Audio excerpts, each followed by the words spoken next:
Mga lolo at lola, pakikinig po kayo ng mabuti. Bukas, may malaking pagbabago ang GSIS at SSS na direktang makakaapekto sa inyong buwanang pensyon. Totoo ba ang 14,500 na bonus? Sino ang makatatanggap? At bakit kailangan ninyong kumilos ngayon, bago pa dumating ang bukas, para hindi masuspinde ang inyong pensyon?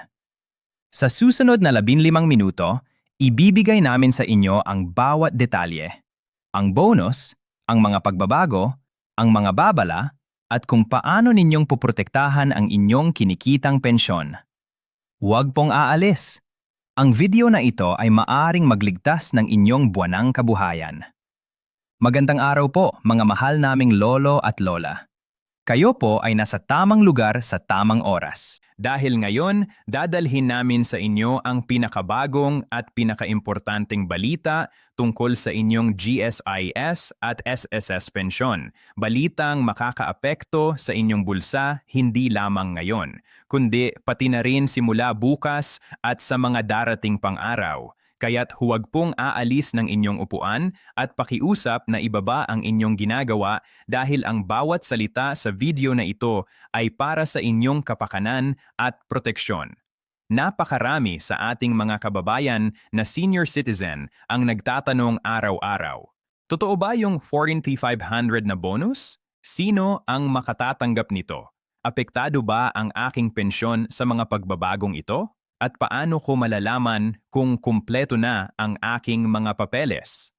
Ngayon, isa-isahin natin ang lahat ng ito ng malinaw, ng tapat, at ng walang nakakalitong wika dahil kayo ay nararapat sa pinakamalinaw na impormasyon. Simulan natin sa pinakapinagtatanungang balita, ang 14,500 na bonus. Mga lolo at lola, ang halagang ito ay hindi po gawa-gawa at hindi po basta-basta. Ang Ticom 30 sa 500 sa nuts, ikumakatawan sa panagsamasamang halaga ng dalawang espesyal na benepisyo na kasalukuyang ibinibigay sa mga kwalipikadong pensyonado ng GSIS at SSS. Hindi ito isang bagong programa ng gobyerno. Ito ay isang kombinasyon ng mga benepisyo na matagal na ninyong kinukumpleto at kinikita sa pamamagitan ng inyong mga taon ng trabaho at kontribusyon.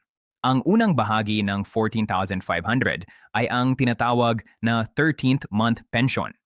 Ito ay katumbas ng inyong buong buwanang regular na pensyon at karaniwan ay ibinibigay tuwing buwan ng Nobyembre bilang espesyal na regalo sa dulo ng taon. Ngunit ang natuklasan ng maraming pensyonado ay nakatanggap sila ng 13th month release ng mas maaga kaysa karaniwan. Ito ay dahil sa bagong staggered release schedule na ipinatupad ng parehong SSS at GSIS. Kaya't ang mga pensyonado na nasasaklaw ng bagong sistema ay posibleng matanggap ang kanilang 13th month pension sa ibang buwan kaysa dati. Ang pangalawang bahagi naman ay ang COLA o Cost of Living Allowance Adjustment. Ito ay isang dagdag na halaga na ibinibigay sa mga pensyonado upang tulungan silang makayanan ang pagtaas ng presyo ng mga pangunahing pangangailangan tulad ng pagkain, gamot at transportasyon. Ang pamahalaan ay nagpatuloy ng pagpapalaki ng COLA lalo na para sa mga miyembro ng lumang GSIS na nagsimulang mag-ambag bago pa ang taong 1977. Kapag pinagsama-sama ang 13th month pension at ang COLA adjustment at isama pa ang mga naipon na pension arrears o catch-up payments para sa mga eligible na pensyonado, ang kabuang halaga ay maaaring umabot sa 14,500 o pati na rin ay lampas pa roon para sa ilan. Ngunit napakahalaga pong maunawaan na hindi lahat ay makatatanggap ng eksaktong halagang 14,500. Ang aktwal na matatanggap ninyo ay nakadepende sa tatlong pangunahing salik. Una, ang inyong kasalukuyang buwanang pensyon. Pangalawa, ang inyong bilang ng taon ng serbisyo o kontribusyon. At pangatlo, kung kayo ay miyembro ng GSIS o ng SSS. Ang mga pensyonado na may mas mataas na base pension at mas matagal na serbisyo ay maaaring makatanggap ng higit sa 14,500. Ang mga may mas maliit na basic pensyon, lalo na sa SSS, ay maaaring hindi umabot sa halagang iyon. Kaya't ang pinakamahalagang hakbang na dapat ninyong gawin ay mag-login sa inyong MySS o GSIS Zone account upang tingnan ang eksaktong breakdown ng inyong mga benepisyo para sa buwang ito. Ngayon ay pag-usapan natin ang pangalawang importanteng pagbabago, ang bagong Staggered Pension Release Schedule. Kung kayo ay nakagawi ng pumunta sa bangko o sa ATM tuwing release ng pension at napansin ninyong puno ng tao at matagal ang pila, ito ang sagot ng pamahalaan sa problemang iyon. Ang parehong SSS at GSIS ay nagpatupad ng mas malinaw at mas maayos na sistema ng pagpapalabas ng mga pensyon upang maiwasan ang pagkakagulo at para mas maaga pang matanggap ng bawat pensyonado ang kanilang pera. Para sa mga SSS pensioners, ang petsa ng inyong release ay batay na sa huling dalawang numero ng inyong SSS ID number. Kung ang huling dalawang numero ng inyong SSS number ay 00 hanggang 09, ang inyong pensyon ay inilalabas mula ika-0 hanggang ika-5 ng bawat buwan. Kung daom hanggang 29, ika-6 hanggang ika-10. Kung 30 hanggang 49, ika-11 hanggang ika-15. Kung 50 hanggang 69, ika-16 hanggang ika-20. Kung 70 hanggang 79, ika-21 hanggang ika-25. At kung 80 hanggang 99, ika-26 hanggang katapusan ng buwan. Para naman sa mga GSIS pensioners, ang sistema ay nakabase sa inyong pensioner ID number at sa bangko o e-wallet kung saan kayo kasalukuyang nakatanggap ng inyong pensyon. Ang mga gumagamit ng GSIS e-card ay kadalasang unang nire-release. Ang layunin ng pagbabagong ito ay simple, para hindi na kayo kailangang magkagulo at magkaagawan sa pila sa bangko at para mas maaga kayong matanggap ang inyong pinaghirapang pera. Ngunit, makinig po kayo ng mabuti. Ang bagong sistema na ito ay nangangahulugang ang petsa na karaniwan ninyong tinatanggap ang pensyon ay maaaring nagbago na. Bukas at sa susunod na mga araw, mangyaring suriin ang inyong SSS o GSIS number at alamin kung kailan na ang bagong schedule ng inyong release. Huwag kayong pumunta sa bangko sa maling araw dahil hindi lamang ito pag-aaksaya ng inyong oras at lakas. Ito rin ay maaaring makasama sa inyong kalusugan. Ang ikatlong at pinakakritikal na pagbabago na dapat ninyong malaman ay ang bagong mahigpit na pagpapatupad ng ACOP o Annual Confirmation of Pensioners. Ito ang proseso kung saan kailangan ninyong patunayan sa GSIS o SSS na kayo ay buhay pa at patuloy na dapat tumanggap ng inyong buwanang pensyon.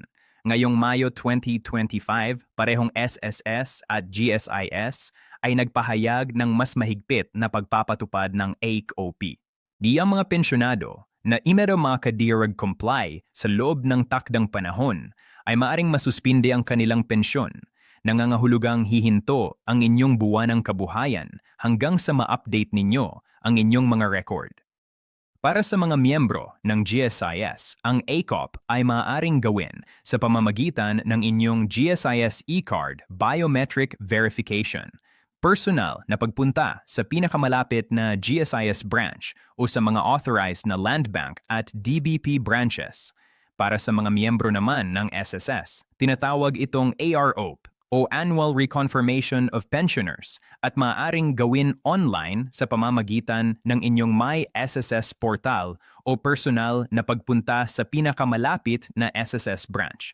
Ang mensahe naming sa inyo ay malinaw at nagmumula sa aming puso. Huwag po ninyong ipagpaliban ang inyong ACOP o AROP. Huwag ninyong sabihing gagawin ko bukas o sa susunod na linggo. Ang araw na iyon na pag-aatubili ay maaaring mga hulugang isang buwang walang pensyon na dumarating sa inyong pamilya. Ang inyong pensyon ay hindi biro at hindi ito kusang babalik kung minsan.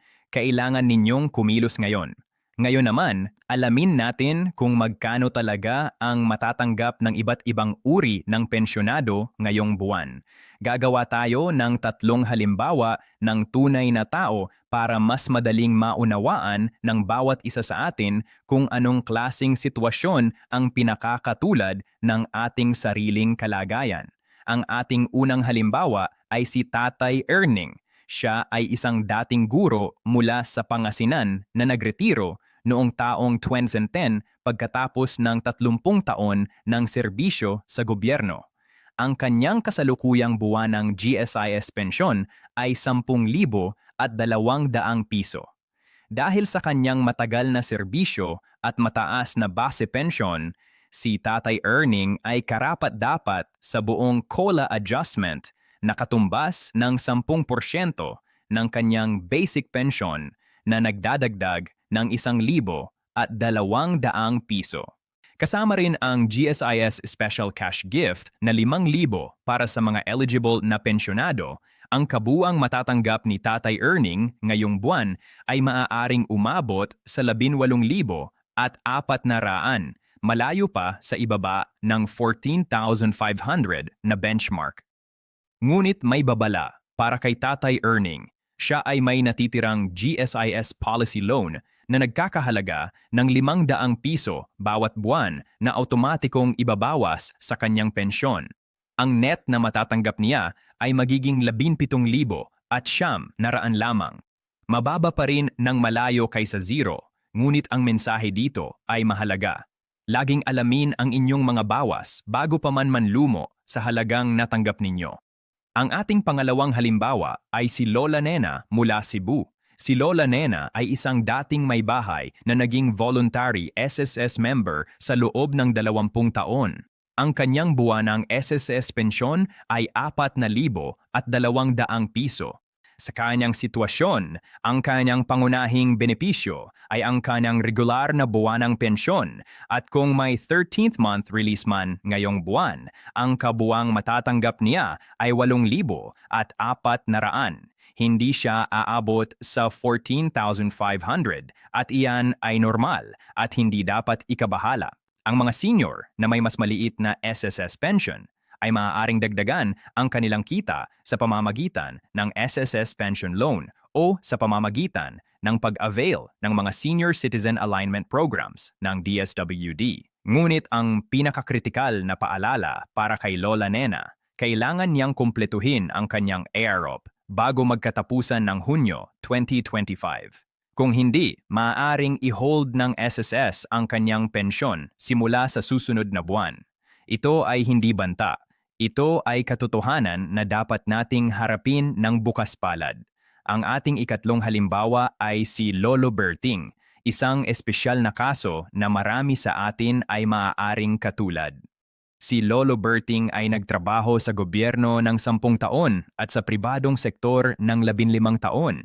Dahil dito, siya ay may 2 pensyon, isa mula sa GSIS at isa mula sa SSS.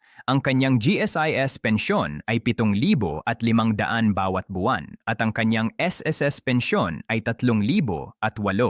Ang kanyang kabuang buwanang kita mula sa 2 pensyon ay 10,300. Sa kasalukuyan, ang GSIS COLA adjustment at iba pang dagdag ay maaaring magdagdag ng karagdagang 2,000 hanggang 3,000 sa kanyang buwanang kita na nagdadala ng kanyang kabuang take-home malapit sa 14,500 o kahit malapit na rito. Ang sitwasyon ni Lolo Berting ay nagpapakita na ang bawat pensyonado ay may natatanging kalagayan. Huwag hayaang ipahamak kayo ng impormasyong kumalat sa social media. Laging i-verify ang inyong aktwal na pension breakdown sa opisyal na portal. Ngayon, pag-usapan natin ang isang bagay na marami ang hindi alam, ang sistema ng clawback o benefit offsets. Ang clawback ay isang sistema ng SSS at GSIS kung saan automatikong ibabawas ang inyong mga utang mula sa inyong pensyon bago pa man ito mapunta sa inyong kamay o sa inyong bank account. Kabilang dito ang inyong SSS o GSIS salary loans na ginawa ninyo habang nagtatrabaho pa kayo, ang mga housing loans sa GSIS o sa pag-ibig, at ang inyong PhilHealth Premium Arrears. Kaya kung nagtataka kayo kung bakit mas mababa ang inyong natanggap kaysa sa inaasahan, ang clawback ang malamang na sagot. Ang solusyon ay simple. Mag-login sa inyong MySS o GSIS Zone account at tingnan ang inyong pension voucher para makita ang detalyadong breakdown ng lahat ng bawas. Huwag kayong mahiyang tanungin ang inyong branch. Ito ang inyong karapatan. Susunod, dapat kayong maging handa laban sa mga scammer. Ngayong nabalitaan na ang tungkol sa 40 Now na 500 bonus, lalong nagdadami ang mga masasamang tao na gumagamit ng balitang ito para linlangin ang ating mga kapatid na lolo at lola. Magpadala ng text, tumawag sa telepono, at magpanggap na empleyado ng SSS o GSIS upang makuha ang inyong personal na impormasyon o pera. Tandaan ang tatlong banal na alituntunin na ito. Una, ang SSS at GSIS ay hindi kailanman hihiling ng inyong PIN, OTP o password sa pamamagitan ng telepono, text o kahit online na mensahe. Pangalawa, ang lahat ng opisyal na abiso ng SSS at GSIS ay darating lamang sa inyong opisyal na registered email address o sa inyong registered na koreo sa tahanan.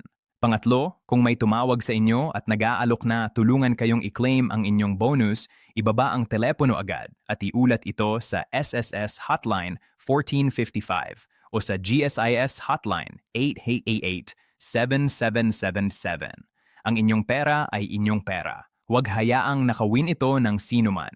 Ngayon naman, turuan natin kayo ng pinakasimple at pinakamaginhawang paraan para ma-check ang inyong pensyon. Para sa mga SSS pensioners, pumunta sa my.sas.gov.ph gamit ang inyong cellphone o computer. I-click ang Member Login at ilagay ang inyong SSS number at password. Pumunta sa Benefits section at pagkatapos ay Pension Voucher para makita ang detalye ng inyong huling release. Para sa AROP, hanapin ang e-services section at i-click ang Pensioner Reconfirmation. Kung hindi pa kayo nakapag-register sa MySSS, kailangan ninyong pumunta ng personal sa pinakamalapit na SSS branch na may dalang dalawang valid ID at inyong SSS number. Para sa mga GSIS pensioners, pumunta sa gsis.gov.ph at i-click ang GSIS iZone. Mag-login gamit ang inyong GSIS ID at password. Sa inyong dashboard, makikita ninyo ang inyong buong pension history, lahat ng loan balances, at ang katayuan ng inyong ACOP. Ang GSIS Touch Kiosks ay available din sa maraming GSIS branches at ito ay madaling gamitin kahit hindi kayo sanay sa teknolohiya. Para sa mga mas komportableng pumunta ng personal sa opisina, narito ang aming pinakamahalagang mga payo upang makatipid ng inyong oras at lakas. Si pumunta bago mag-alas 8 ng umaga, mas maaga kayo, mas maikli ang pila at mas maayos ang inyong serbisyo. Gamitin ang priority lane para sa mga senior citizen. Ito ay inyong legal na karapatan sa ilalim ng Expanded Senior Citizens Act at walang sinuman ang may karapatang ipagkait ito sa inyo. Magdala ng photocopy ng lahat ng inyong documents, dalawang valid ID, inyong pension passbook, at ang inyong SSS o GSIS number. Magdala ng merienda at inumin dahil ang ilang branches ay masikip at maaaring matagal ang paghihintay. At pinakamahalaga, huwag pumunta ng mag-isa. Magdala ng inyong anak, apo, o mapagkakatiwalaang kaibigan na makakatulong sa inyo. Ngayon, bago tayo magtapos, nais naming bigyan kayo ng pinakamahalaga at pinakatiyak na listahan ng mga bagay na dapat ninyong gawin simula bukas. Una, alamin kung kailan ang inyong bagong pension release date sa ilalim ng bagong staggered schedule. Pangalawa, tingnan ang inyong ASOP o AROP status at kung kailan ito mag-e-expire. Dawanggatlo, naglogin sa bayan ni MySS o GSIS Zone, ending nanoningonon pension voucher, para matter mani di ang eksaktong halagzi ng sinong mga benepisyo and bawas ngayong buwan. Pang-apat, kung may di mga utang kayo sa GSIS or SSS, alamin kung gaano kababawasan ang inyong pensyon at kung may paraan kayong mapabilis ang pagbabayad. At panglima, ibahagi ang impormasyong ito sa inyong pamilya, mga kaibigan at kapwa senior citizens. Dahil ang isang share ninyo ay maaaring makapagligtas ng pensyon ng isang kapwa lolo o lola. Mga mahal naming lolo at lola, ang bawat piso ng inyong pensyon ay hindi regalo. Ito ay ang bunga ng inyong pagod, ng inyong sakripisyo, at ng inyong tapat na pagmamahal sa inyong trabaho, sa inyong pamilya, at sa ating bansa. Kayo ay may karapatang malaman ang bawat pagbabago, bawat bawas, at bawat bonus na para sa inyo. Kaya nandito kami, hindi lamang para magbigay ng impormasyon, kundi para tiyakin na palagi kayong updated, protektado, at hindi mapagsamantalahan. Kung nakatulong ang video na ito sa inyo, 3 bagay lamang ang aming hinihiling. Una, i-like ang video na ito para makarating sa mas maraming lolo at lola na nangangailangan ng impormasyong ito. Pangalawa, i-share sa inyong pamilya at mga kaibigan. Pangatlo, i-subscribe at pindutin ang notification bell para hindi kayo makaligtaan ng susunod na importanteng balita tungkol sa GSIS, SSS, at lahat ng benepisyo na para sa inyo. Ingat po kayo palagi. Mahal namin kayo. Hanggang sa muli.